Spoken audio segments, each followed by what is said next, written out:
I'm back. Yeah, sorry about the choppiness of, you know, it's just real life. It's stuff gets in the way, but we're gonna try to be here as much as we can. Today I got something a lot of you may already know how to do, some of you've already done, but for those who need to know how to do it, and maybe you've got some suggestions for me, you can put it in for all of us to learn from each other in the comments section about taking in collections. So I took in a collection on Saturday, actually a week ago, last Saturday. 8 bins of comics. Fit about, in these kind of bins, you fit close to 400 comics. So I had somewhere near 3,200 comics, plus a short box, which was weird that he had a short box. Of course, that had all the good stuff in it. Already had it pulled out. So this was a person that kind of a little more savvy. It wasn't their collection. They flipped houses. This was in one of their houses. They had already made a lot of money on the collection. This was what they had left and they wanted to dump it. They had already had it cherry picked by another shop. And a lot of people say, why would you want that? Well, because I don't want to see it go in the landfill. I have a very hefty dollar bin. Dollar bins do really well, especially this collection was almost completely Bronze Age and early copper. So if I can get those in the hands of readers, because there's some really great stories from that time period, I'm gonna do it. So I also got it for what I think is the right price, but I paid $2,500 plus $300 in trade. And they took like pops and stuff like that. So I think I did all right. There was 15 copies of X-Men 104, 12 copies of X-Men 103. There was the first appearance of Slade and Teen Titans, Deathstroke. So, you know, I think when I look at all the keys and then the stuff that they didn't pull out that was keys, I'm going to do all right, especially since, you know, even if I only got $1 a book, there was 3,200 books, I would make my money. I would make a little bit of money.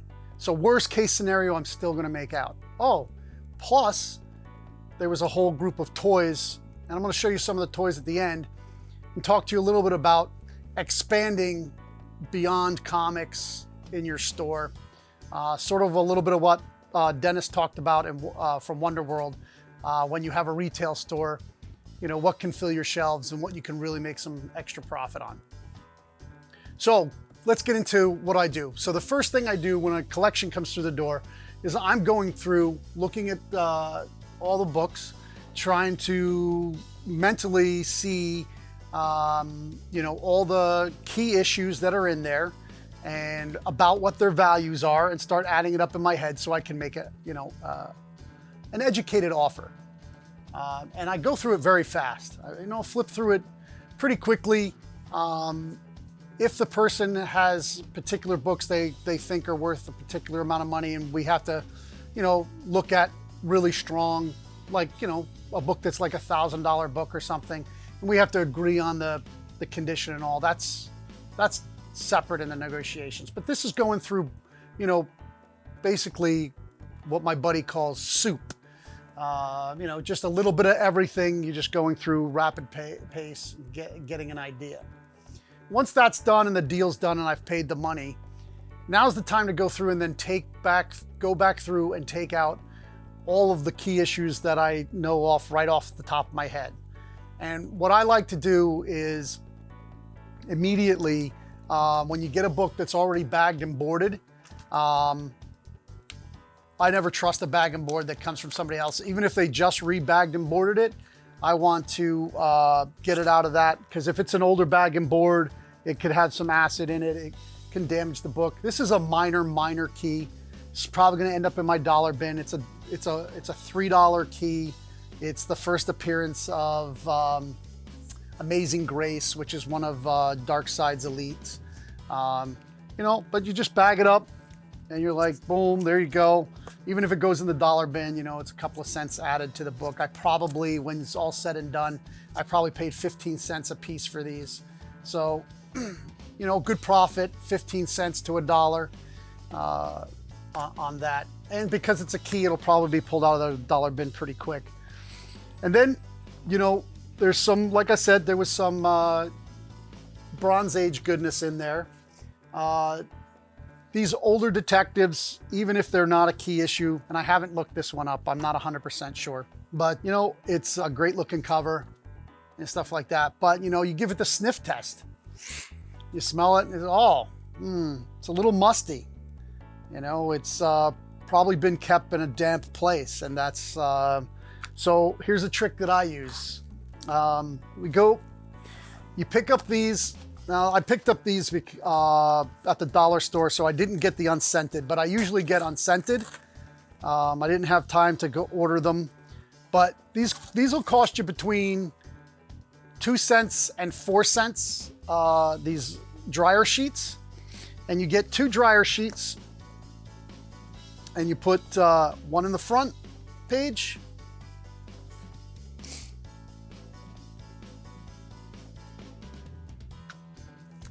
and then one on the back.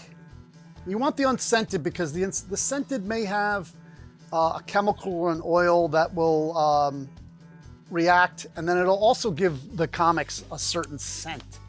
So you want to stay away from that. So then I put it in a bag and a board, you know, and I'll put it in a box with other books that I have done this to.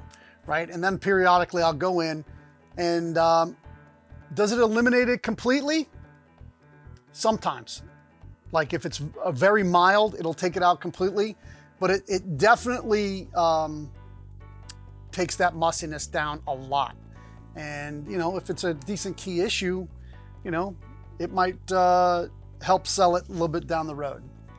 But also do that, it also keeps down the smell in your shop, because you will get these musty books in. Listen, also it's your store. If you say, hey, if the books are musty, I don't want them, you know, that means that they have a little bit of mildew or a little bit of mold on them.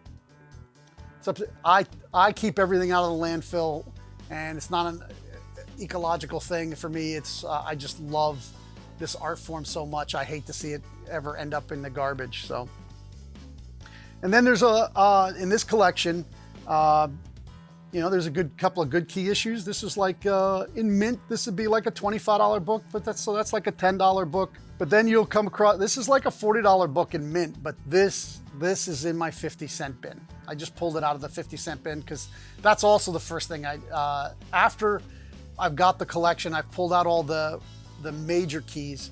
Then I'll go back through and I'll pull out all the damaged books. All the books I'm gonna put in my 50-cent bin. So this would be a $40 book if it was in mint, Avengers 158.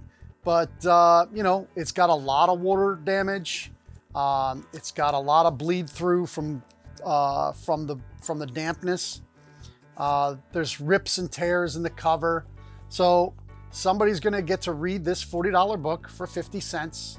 And then, you know, maybe they'll press it. Maybe they'll put, I probably will use some fabric softener in it and just put it in a 50-cent bin and leave it in there, just to keep down the smell in the shop. But yeah, so, and then the other thing is when, you know, multiples are a great thing for your comic shop.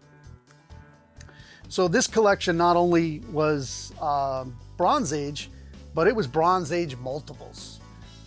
So there's 3 supervillain number 12s, not a key issue, but you know, you can start to build sets and series when you come across stuff like this, and then they sell even better. So there's you know, 3 number 11s, 4 number 11s, 4 number 12s. We got more number 12s, so that'll probably, and when you get them at the right price, if you're getting your bulk at 15 cents a piece, when you get a book like this, even Bronze Age books, it's got a little crease in it, dollar bin, 50-cent bin. You know, it's a great way to pass these on and build collectors and build readers. I can't stress that enough. I know I probably say it every single video, but this is your mission. These are the people that's going to carry your company, your business into the future. You know, sometimes I'll even give some of these older books. If there's a new kid and he's excited about comics and he's buying new comics and his parents are bringing him in, I'll take some stuff out of the dollar bin and the 50-cent bin and just give it to him. You want to keep them excited and really, you know, keep their love affair of comics going. And then sometimes this stuff becomes so unattainable. It makes people bitter, and it turns them off. And then they're like, you know, why am I even doing this? I'll never get the books I want, stuff like that. That's why, you know, I'm one of the people that love the facsimiles. You know, a lot of people, there's some haters of the facsimiles. There's some people trying to make ridiculous money on the facsimiles. Facsimiles are great for those people who've entered the market late, who would really just love to read the story. They don't want a 9/8 of a facsimile of, you know, Submariner #1. They don't want a CGC pressed book. They want to be able to read the story, because the original copy is so far out of their range, they'll never get to actually read the story. So make them available to them. Like, I think putting them out on your Facebook page when they come out. If you can, buy a few extra issues of them, and so that you'll have them around when new customers come in. I find is a great thing. I love when they go on, like when they go on closeout, but obviously because everybody's trying to make, these don't go on closeout anymore. But when they used to go out and closeout, man, I used to buy up a bunch, because I loved having them around for when somebody says, hey, can you recommend something? And it's just a great story, and it's like the beginning of stuff from Marvel or DC. I mean, Image is doing a great thing with their firsts. They're dollar books. We can buy them for 50 cents from time to time. You can get an extra 10% or 15% off through Diamond. So actually, Image is giving it through Diamond to you. So you can get them, sometimes as low as 40 cents, 45 cents. They're another great thing to have around. The Walking Dead, a lot of times we talk about property comics all the time. People come in for the property comics and they're there. And it's great. I paid 45 cents for it.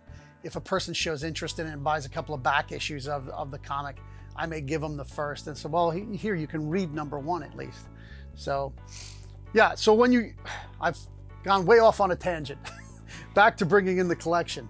So I will then go through the entire collection, book by book.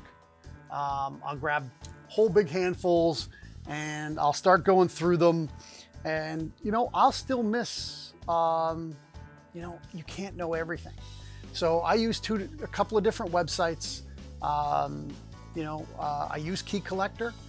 It doesn't have all the keys in it, but it has a large amount of them. It has a ton of them, especially when it's Marvel or DC. I also use Comic Book Realm. Now their pricing is usually way behind the market, but they have everything. Like, I won't say they have 100%, but damn near it. And especially when it comes to all the different variants. So on Key Collector, they do have the variants, but they'll only have those variants that are actually there's interest in, and the prices are going up and stuff. But there's some oddball variants that maybe not in the market, because one, they're really, really rare.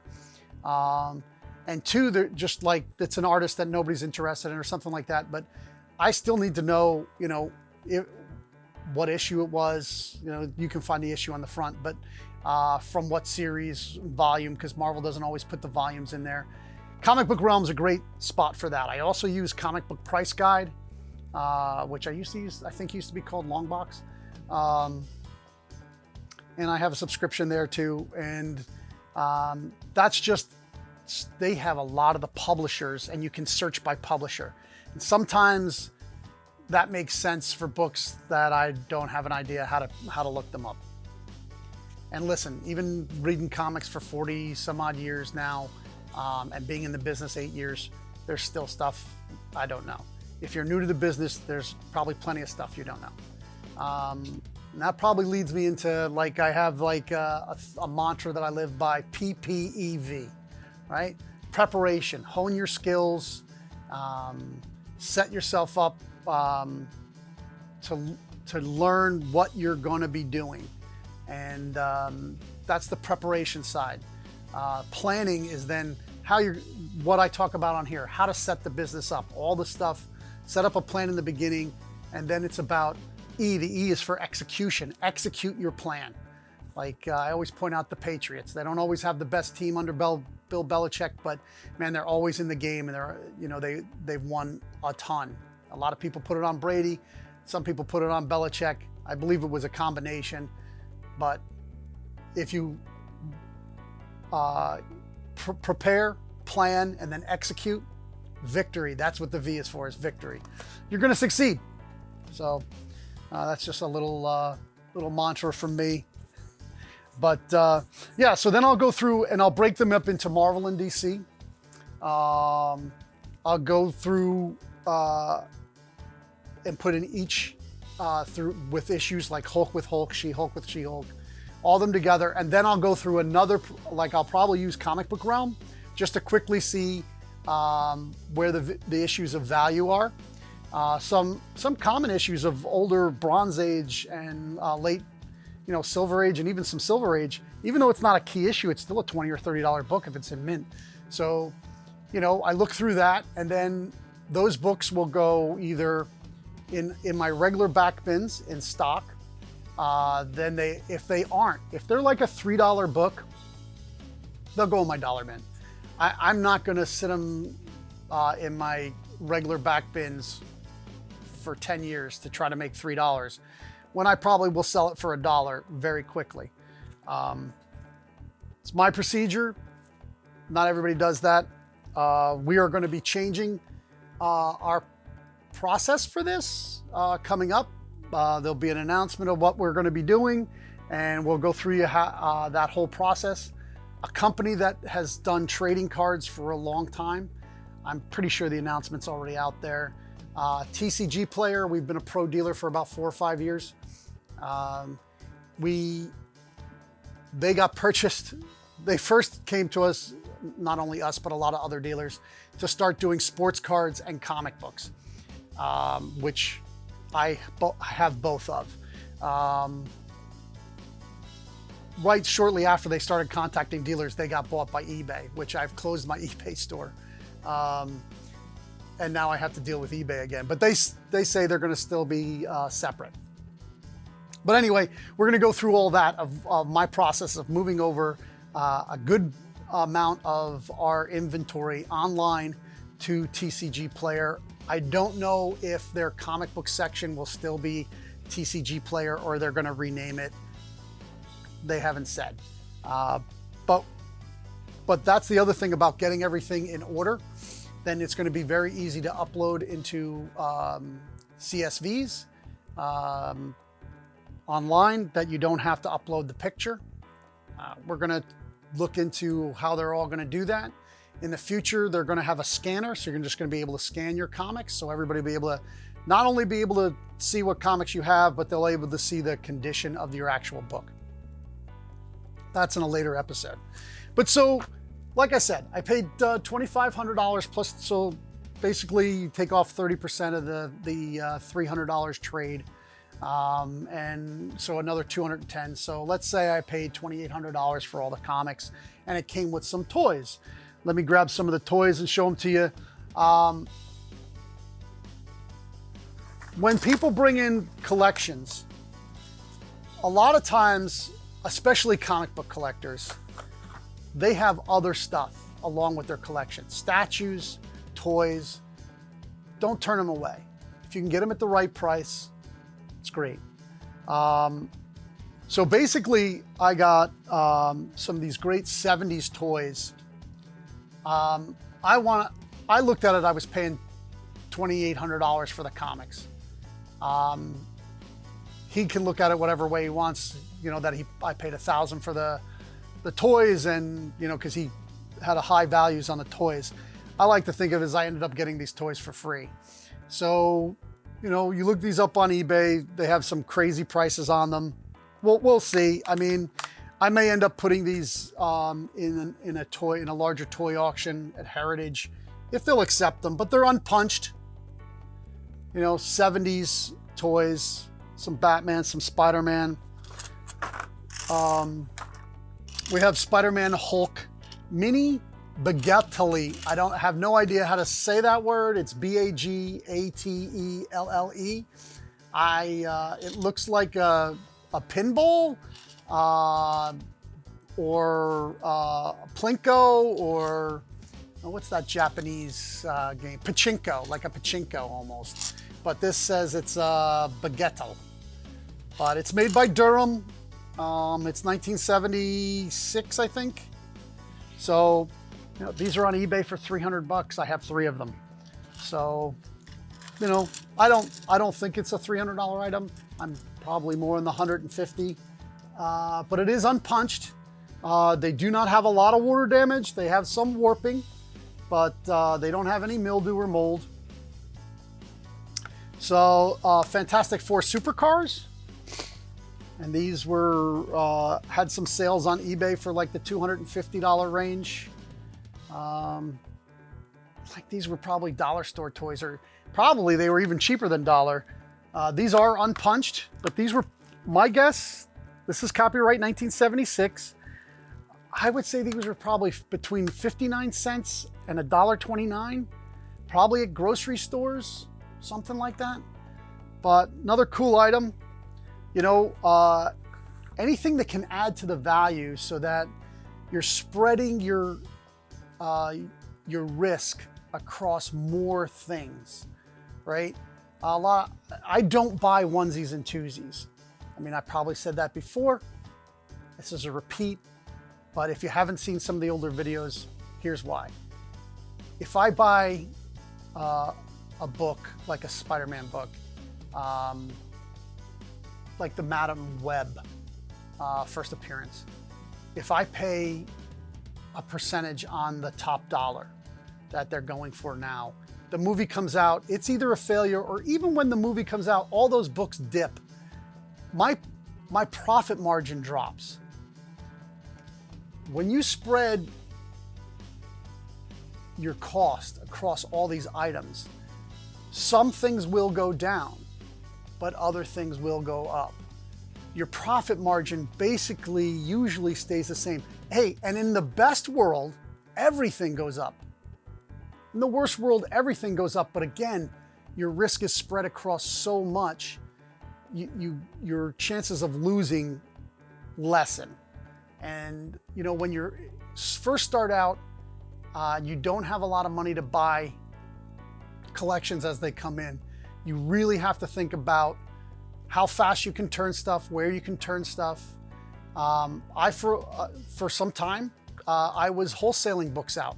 I would take out all the good stuff that I wanted, and then I knew a couple of wholesalers, and I was sometimes selling it for what I was buying it for.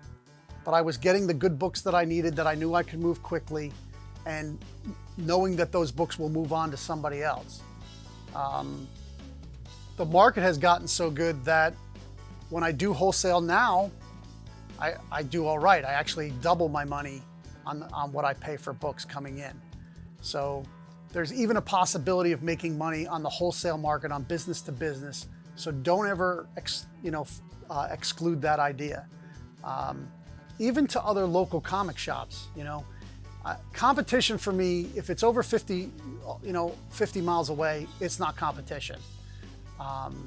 People do travel that distance, but it's usually for a one-time. They want to dig through your back bins or stuff like that. They're not regularly coming 50 miles to your shop, and if they are, you've got a fantastic shop, or you don't have any competition within 50 miles. I have some people even closer that I am willing to buy from them, and they're willing to buy from me. You know, sometimes we specialize in stuff. Everybody knows I love independents. A lot of other guys have a tough time selling independents. They'll they'll sell me their long boxes of Independence because, again, it's cash flow. They don't need to be sitting on those books, warehousing them, and I need inventory of that stuff. So it works for everybody. So when you take in a collection, not only thinking about, you know, what's my profitability on it, what is the good stuff, how long you're going to have to sit on these books, right? If you want $3 and $5 for every book, you'll be sitting on them for a very long time. Even if you're putting them online, unless you're the very top seller and you have you know, yours is up top all the time, you're not moving that kind of weight. Move it on to guys that are. So I think that's everything. What I do when I take in a collection, you want to make sure the books get you know, bagged and boarded, the ones that are worthy of it. You want to move out as much as you can, and you want to get it out where if you can't see it, you can't sell it. So I have a big issue with that. Everybody has saw my basement. Everybody has you know, saw my stacks and stacks of boxes in the back. But I'm constantly trying to move product out into the floor where people can buy it. So, hey, good luck to you. If you have any questions, put them in the comments. If you have any suggestions, again, put them in the comments. Like I said, I don't know everything. We're all trying to learn together. If you have a great solution to some problems, please let us know. If you have an idea for something, you have a question that you think would make a good episode, please leave it in the comments. Other than that, keep reading comics.